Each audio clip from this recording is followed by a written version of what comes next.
ታሪካችን ሲጀምር በህይወት ትኖራለች ብሎ ማንም አልገመተም ነበር። በዚያ ጠዋት በሆስፒታሉ አጠገብ በጥቁር መኪና ሲያልፉ የነበሩ ሰዎች ያሰቡት ይህንን ነበር። ነገር ግን ተሳስተው ነበር። እንዲሁም በህይወቱ መጥፎ ውሳኔ ያደረገው ያ ቢሊየነርም ተሳስቶ ነበር። የጽኑ ህሙማን ክፍል መቼም አይተኛም። ሞኒተሮች በተከታታይ ምት ይጮኻሉ። አየሩ የጸረ ተባይ መድኃኒትና የጸጥታ ተስፋ መቁረጥ ሽታን ይሸታል። ነርሶች በፍጥነት ይንቀሳቀሳሉ፣ እናም ጥቂት ይናገራሉ። ምክንያቱም በዚያ ክፍል ውስጥ የሚባክን ሰከንድ ማለት የተሰረቀ ህይወት ማለት ነው። ናዲያ በዛ ፎቅ ላይ ለ6 ዓመታት ሰርታለች። የ31 ዓመቷ የደም ስር ሲዘጋ፣ ቤተሰብ በኮሪደር ውስጥ ሲዝለፈለፍ፣ ወይም ንጋት 9 ሰዓት ላይ የታካሚ ልብ ትርታ ቆሞ ማንም ምንም ማድረግ እንዳለበት በማያውቅበት ጊዜ ወጣት ነርሶች የሚጠሯት እሷን ነበር። ሁሉንም ነገር በአንድነት አቀናጅቶ የሚይዝ መረጋጋት እሷ ነበራት። በተጨማሪም የ7 ወር ነፍሰ ጡር ስትሆን እግሮቿን ያሟታል። የታችኛው ጀርባዋ በእያንዳንዱ 12 ሰዓት የሚጀምር ደንዝዞ የሚያሰቃይ ህመም ይወሯታል። ነገር ግን ይህንን መቼም አትናገርም፣ ተናግራም አታውቅም። በክፍሉ መካከል ሆዷን አንድ ጊዜ ዳበስ ታደርጋለች፣ ረጅምን ትንፋሽ ትወስዳለች፣ እናም ጉዞዋን ትቀጥላለች። ከስራ ባልደረቦቿ መካከል ከሆስፒታሉ ውጪ ስላለው ህይወቷ ብዙ የሚያውቅ አልነበረም። የት እንዳደገች አታወራም፣ ስለ ቤተሰብ አትጠቅስም። ሰዎች ሲጠይቋት ፈገግ ብላ ርዕሱን ትቀይራለች።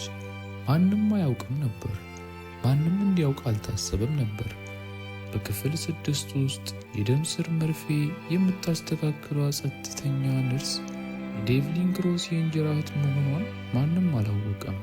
ቁም ነገሩ እሱ አይደለም፣ ስሙ ኪምሮ ነበር። እናም ኪምሮ በሆስፒታሎች ውስጥ አይሰራም፣ በበጎ አድራጎት ግብዣዎች ላይ አይገኝም፣ ወይም በፎርበስ ዝርዝር ውስጥ አይታይም። እሱ ሊያጠፋው በወሰነበት ቅጽበት እስከሚታይ ድረስ በማይንቀሳቀስ ውሃ ስር እንዳለ የውሃ ፍሰት በከተማ ውስጥ በማይታይ ሁኔታ ይንቀሳቀሳል። በፓሲፊክ ሰሜን ምዕራብ የወንጀል ዓለም ውስጥ በጣም የሚፈራ ሰው ነው። ድርጅቱ ይፋዊ ስም አልነበረውም። ፊቱ በማንኛውም የፖሊስ መረጃ ቋት ውስጥ አይገኝም። ያንን ዓለም ለዓመታት ከናዲያ ሙሉ በሙሉ አርቆት ነበር። በእሷ ስለሚያፈር ሳይሆን እሷ እንዲያርቅላት ስለጠየቀችው ነበር። በ10ዎቹ ዕድሜ ውስጥ እያሉ አንድ ጊዜ ተራ ሰው ልሆን ብላ ነበር። እንደ ማንኛውም ሰው እንደሆን ፍቀድልኝ። እሱም ያንን ሁልጊዜ ያከብርላት ነበር። ነገር ግን ሰላም እንደታየው ከሆነ ጠላቶች አሉት። በኮሪደሩ መጨረሻ ላይ ያሉት ባለ 2 መዝጊያ በሮች ከሰዓት በኋላ በ8 ሰዓት ከ14 ላይ ተገፍተው ተከፈቱ። በፎቅ ውስጥ ያሉ እያንዳንዱ ሰው ዘወር ብሎ ተመለከተ። በበሮች ውስጥ የገባው ሰው የለበሰው የብረት ግራጫ ቀለም ያለው ልብስ አብዛኞቹ ነርሶች በ3 ወራት ውስጥ ከሚያገኙት ገቢ በላይ ዋጋ ያለው ነበር። ስሙ ብራይስት ፎንቴ ይባላል። እሱ የ44 ዓመት ሰው ነው። የ3 የቴክኖሎጂ ኩባንያ መስራችና አይሆንም የሚለው ቃል መጥፎ ውጤት ሰምቶ የማያውቅ ሰው ነበር። ከበስተጀርባው አንድ የተደናገጠ ረዳት የታጠፈ ጨርቅ በብራይስት ግራጫ እጅ መዳፍ ላይ ይዞ ነበር። ትንሽ መቆረጥ፣ በሬስቶራንት ውስጥ ከተሰበረው ብርጭቆ የሚገኝ አይነት የፕላስተር እንጂ የጽኑ ሕክምና ክፍል የሚያስፈልገው አይነት አይደለም። ብራይስ ያንን አያውቅም ነበር፣ ወይም ደግሞ ይበልጥ በትክክል ብራይስ ግድ አልነበረውም። ክፍሉን ልክ እንደ ራሱ ንብረት አድርጎ ይቃኘው ጀመር። ይህም በሀሳቡ ወደዛ የተቃረበም ነበር። የእሱ የመጨረሻ ልገሳ የሆስፒታሉን አንድ የልብ ሕክምና ክፍል በገንዘብ ደግፎ ነበር። ከቦርዱ የተላከ በፍሬም የታሸገ ደብዳቤ እንደ ማስረጃ ይዞ ነበር። አሁን ሐኪም እፈልጋለሁ። ድምፁ በሞኒተሩ ድምፅ ላይ ጎልቶ ተሰማ። ተለማማጅ አይደለም፣ ተማሪም አልፈልግም፣ እውነተኛ ሐኪም። ትሬቨር የሚባል ወጣት ሐኪም እጆቹን ዘርግቶ ድምፁን ዝቅ አድርጎ ወደሱ ተጣደፈ። ለማስረዳትም ሞከረ። ይህ ፎቅ የጽኑ ሕክምና ክፍል ነው ጌታዬ። የረዳቱ ጉዳይ ትንሽ ነው። ዋነኛ የድንገተኛ ክፍል ሁለተኛ ዝቅ ብሎ ይገኛል። ብራይስ የትሬቨርን ኮት ይዞ ወደ ጎን ገፋው። መላው ፎቅ ትንፋሹን አቆመ። ብራይስ ወደፊት ተራመደ። የ67 ዓመት አዛውንት ከልብ ቀዶ ጥገና በማገገም ወደ ነበሩት ክፍል አመራ። አይኖቹ ባዶ አልጋ እየፈለጉ ነበር። የሚለውን ብቻ የሚያደርግለትን ማንኛውንም ነርስ እየፈለገ። ናዲያ ከክፍል 6 ወጣች። አልቸኮለችም፣ ድምጿንም አላላቀቀችም። ብራይስ መራመዱን አቆመ። መንጋጋው ጠነከረ። ባለስልጣን ወንዶች አንዳንድ ጊዜ ምንም እንደማይጠቅሙ ለወሰዱባቸው ሰዎች በሚያዩት መንገድ አያት። ልክ በሚስጥር ማውራት እንደጀመረ የቤት ዕቃ አድርጎም አያት። እኔ ማን እንደሆንኩ ታውቂያለሽ? ድምፁ ወደ አስከፊ ነገር ተቀየረ። ለዚህ ህንፃ $4 ሚሊዮን ለግሻለሁ። ፈረቃሽ ከመጠናቀቁ በፊት መታወቂያሽ እንዲቀማ አድርጋለሁ። ናዲያ አልተንቀሳቀሰችም። ነገር ግን አሁንም በኮሪደሩ በኩል አታልፍም። በፊቱ ላይ የሆነ ነገር ተቀየረ። የተቆጣጠረው ቁጣ ተሰነጠቀና ይበልጥ ቀዝቃዛ የሆነ ነገር ታየ። ወደ ጃኬት ውስጥ ገብቶ የቆዳ ካርድ መያዣ ወጣ። ከፍቶ ግድግዳው ላይ ተጣብቆ ለነበረው ወጣት ሐኪም አሳየው። ቁጥር ጻፍልኝ አለው ብራይስ። ከነዚህ ታካሚዎች መካከል አንዱን ወደ ሌላ ፎቅ ለማዛወር የሚያስፈልገውን ማንኛውም ነገር አደርጋለሁ። የትኛው እንደሆነ ግድ የለኝም። አንዱን አልጋ እፈልገዋለሁ። የትሬቨር አፍ ተከፈተ። ምንም ቃል አልወጣም። ይልቁንም ናዲያ ተናገረች። አስቀምጠው። ድምጿ አንድ ጊዜ አልተንቀጠቀጠም። ገንዘቡ የትኛውም ታካሚ ለመዘዋወር በቂ መረጋጋት እንዳለው አይቀይርም። በክፍል 4 ውስጥ ያለው ሰው ከ11 ሰዓት በፊት የልብ ቀዶ ጥገና አድርገዋል። ለእጅ መቆረጥ ተብሎ ሊዛወር አይችልም። ብራይስ ቀስ ብሎ ወደ እሷ ዞር አለ። የካርድ መያዣውን አሁንም እንደከፈተው ነው። አንቺ ነርስ ነሽ አላት። የተናገረበት መንገድ ቃላቱን እንደ ስድብ እንደሚሰሙ አደረገችው። በዚህ ፎቅ ላይ እንደዚህ ያሉ ውሳኔዎችን አትወስኝም። እሷም አደርጋለሁ አለች። ለጥቂት ጊዜ ማንም አልተነፈሰም። ከዚያም ብራይስ ጮክ አለ። አስከፊና የማያቋርጥ ስድብ ጀመረ። ብቃት እንደሌላት ነገራት። የነርስ ልብሷ ከቆሻሻ መጣያ የመጣ እንደሚመስል ተናገረ። ስለ ትምህርቷ፣ ስለ ደሞዟ፣ ስለ ደረጃዋ ተናገረ። በነርሶች ጣቢያ የነበሩት ወጣቶች በሀፍረት መሬት ማየት ጀመሩ። ናዲያም ሳትደናገጥ እያንዳንዱን ቃል ዋጠች። የደህንነት ሰራተኞች ለመጥራት ወደ ግድግዳው ስልክ ዞር አለች። ብራይስም የመታት የዛን ጊዜ ነበር። ድምፁ ስህተት ነበር። ለሆስፒታሉ በጣም ስለታማ ነበር። በጣም ጮክ ያለ የማይሰበር የጽኑ ሕክምና ክፍሉን ጸጥታ ሰነጠቀው። መዳፉ በሙሉ ኃይሉ የፊቷን ጎን መታው። ጭንቅላቷ ወደ ጎን ተነጠቀ።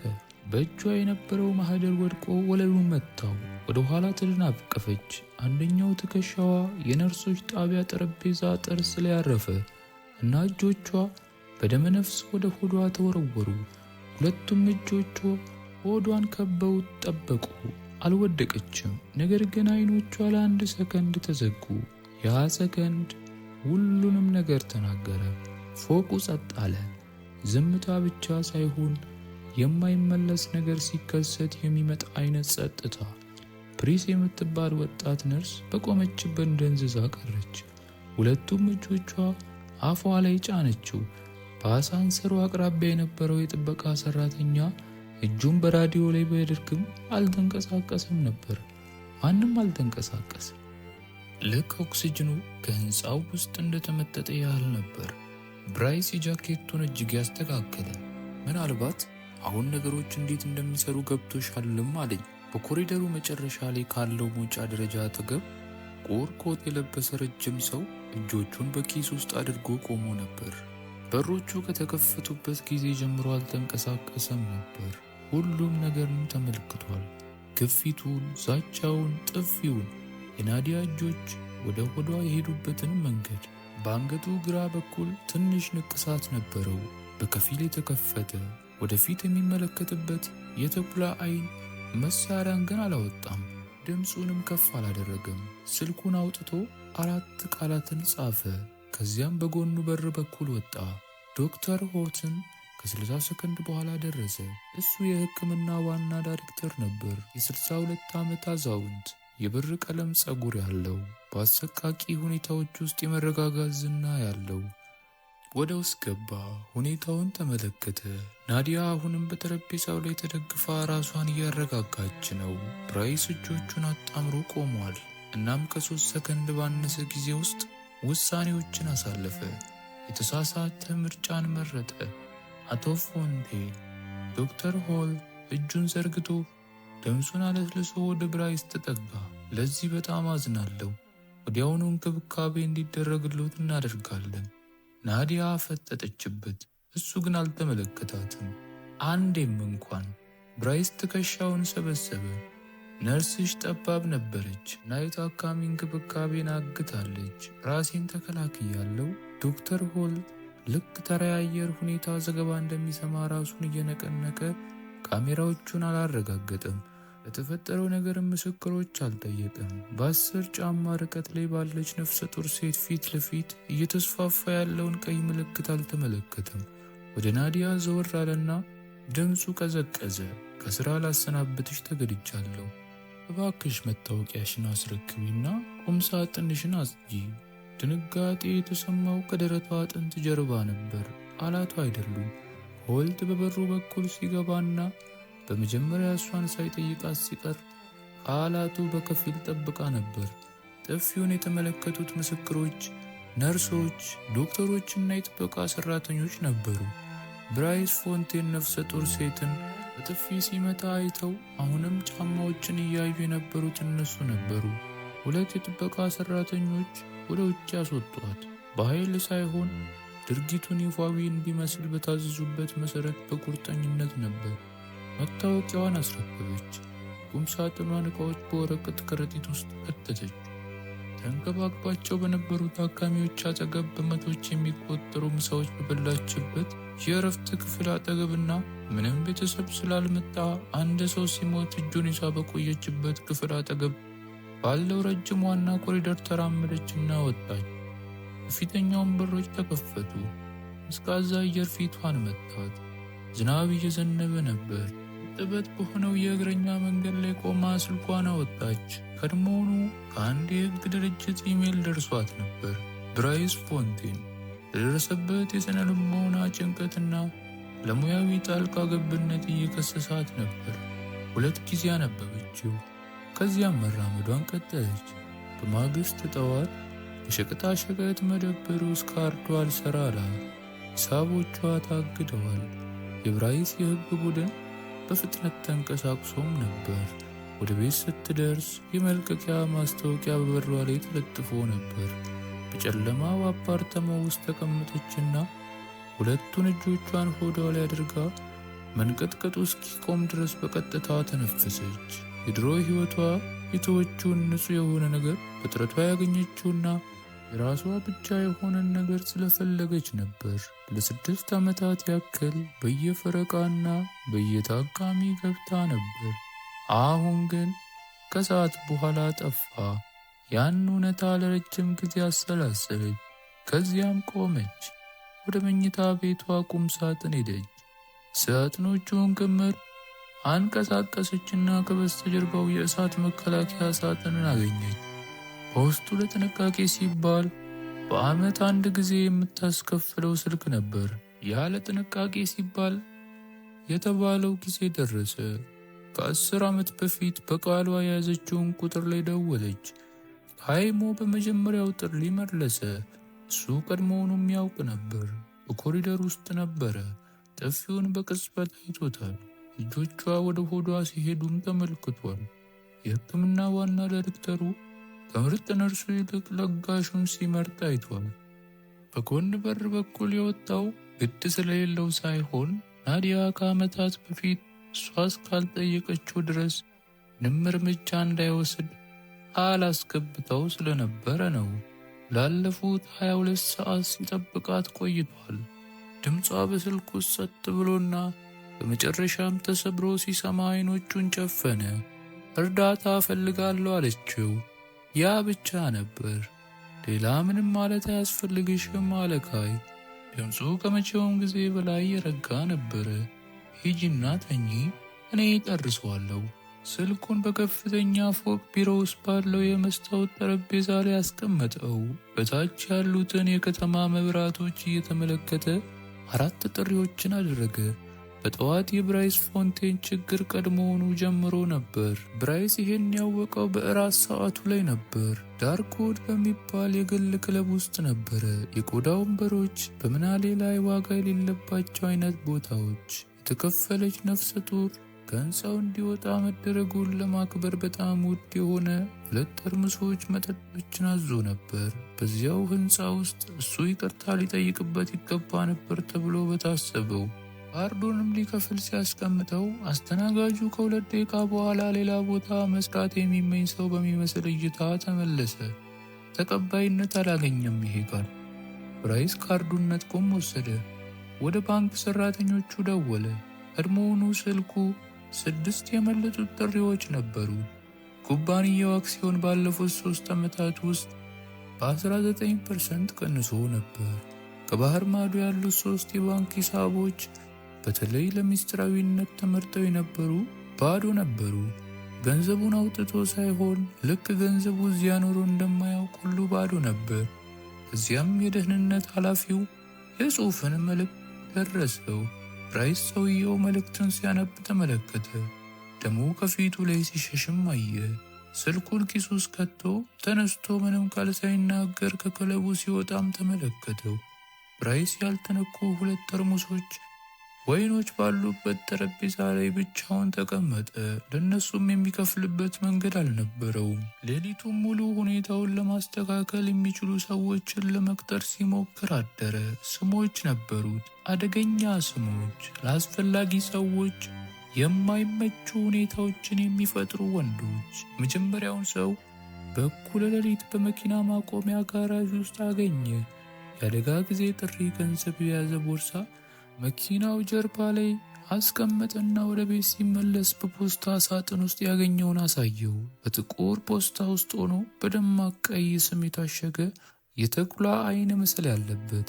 ሰውየው ፖስታውን ለረጅም ጊዜ ተመለከተው። ከዚያም ገንዘቡን መልሶ ገፋው።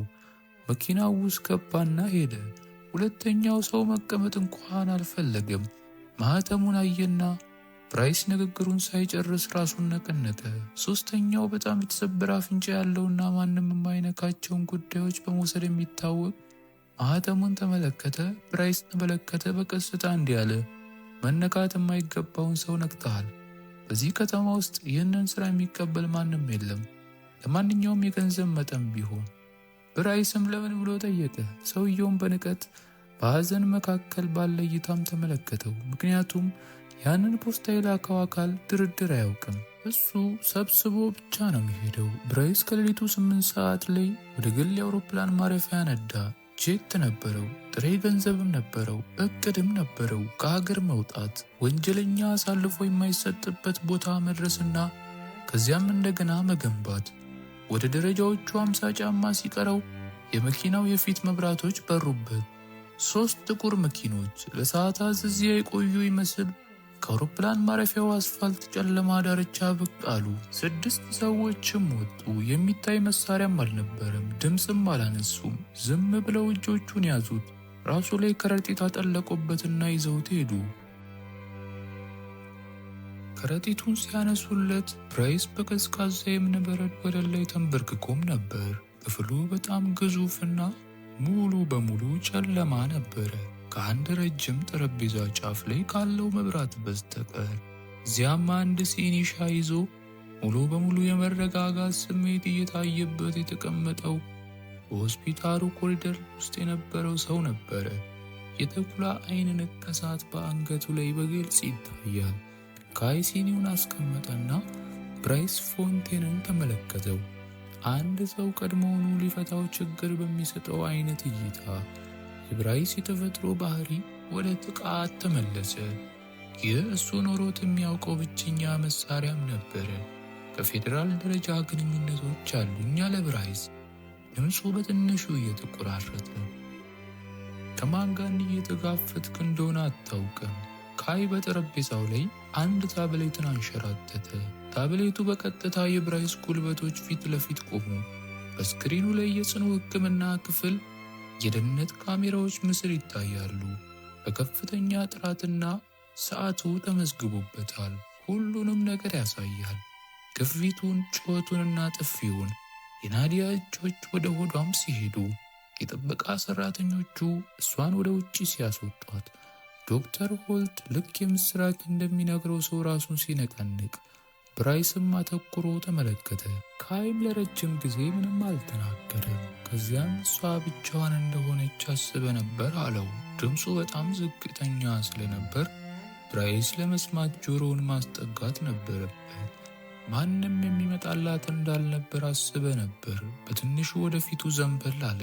ለእሷ እኔ አለሁላት። አንድ ጠበቃ ብዙ ሰነዶችን ይዞ ከጨለማ ውስጥ ወጣ። ካይ ያለምንም ስሜት ቅድመ ሁኔታዎችን አብራራ። እያንዳንዱን ንብረት፣ ኩባንያው፣ ቤቶች፣ ተሽከርካሪዎች፣ የፈጠራ መብቶች በሙሉ ምድጃ ውስጥ ጥግ ላይ እየተቃጠሉ ያለው የአደጋ ጊዜ ጥሬ ገንዘብ ወዲያውኑ እንዲዛወሩም ተደረገ። እያንዳንዱ ሳንቲሞች በከተማው ውስጥ ላሉ ድል ላልቀናቸው ነጠላ እናቶች ወደሚረዳ የሕግ ተቋም ይገባል። ልገሳው በተለያየ ሁኔታ የተዋቀረ ስለሆነ መቼም ሊቀበለው አይችልም። ብራይስ ወደ አውሮፕላን ማረፊያው ይዞት የመጣውን የስፖርት ቦርሳ ጥሬ ገንዘብ ቀድሞውኑ ተሰብስቧል። ብራይስ ፊርማው ሲያኖር ስቅስቅ ብሎ አለቀሰ። እውነተኛ እንባ፣ በጥፋተኝነት ስሜት ሳይሆን ስልጣን ለዘላለም ከእጅ ሲወጣ በማየት የሚመጣ አይነት እንባ።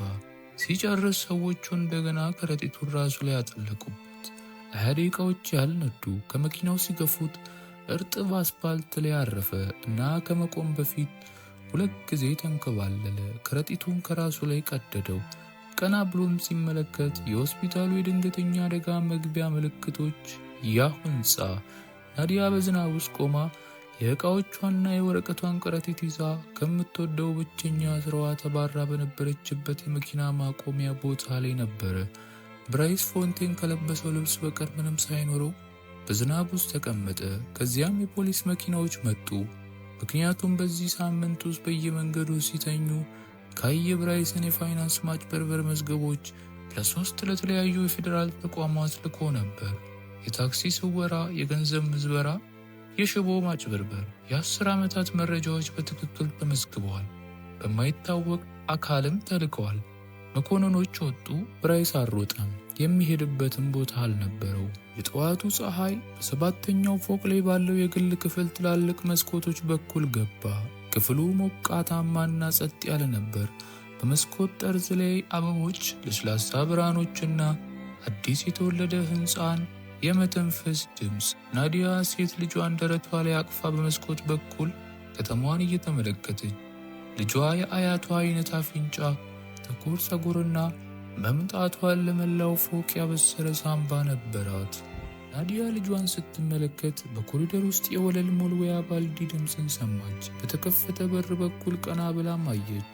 ናዲያ የልጇን ግንባር ሳመችና ሙቀቷን ወደ ውስጥ ተነፈሰች። ማዕበሉ አብቅቷል ያሉ ሰው ስለወደቀ ብቻ አይደለም። ምንም እንኳን ሙሉ በሙሉ ቢወድቅም ፈሪውም ሐኪም ወለል እየወለወለ ብቻ ስለሆነም አይደለም። ምንም እንኳን ቢወለውልም እሱ፣ ነገር ግን እሷ እዚያ ክፍል ውስጥ ልጇን በታቀፈችበትና ልጇ በቀስታ እየተነፈሰች ወንድሟን በበሩ አጠገብ በጸጥታ በቆመበትና የውጭውን ዓለም በሷና ምንም አይነት መብት በሌለው ሁኔታ ስላየችው ነው። ሙሉ ሕይወቷ ለተራ ሕይወት አልታገለችም። አንዳንድ ጊዜ የሚወዱ ሰዎችም ለዚያ እንደሚታገሉ አልተረዳችም። በክፍል ውስጥ በጣም ጸጥተኛ የሆኑ ሰዎች መቼም ቢሆኑ ደካማም አይደሉም እና ለመንቀሳቀስ ያልወሰነውን ብቻ ናቸው። ወደ አድማጮቻችን ታሪኩን እንደወደዳችሁ ተስፋ እናደርጋለን። በቀጣይ በቆንጆ ታሪክ ስለምንመለስ ለዚህ ቻናል አዲስ ከሆናችሁ ሰብስክራይብ አድርጉ። እንዲሁም ይህ ቪዲዮ ከተመቻችሁ ላይክ አድርጉ። እንዲሁም ሀሳብ ካላችሁ በኮሜንት ያጋሩን። በቀጣይ እስከምንገናኝ ቸር ቆዩ።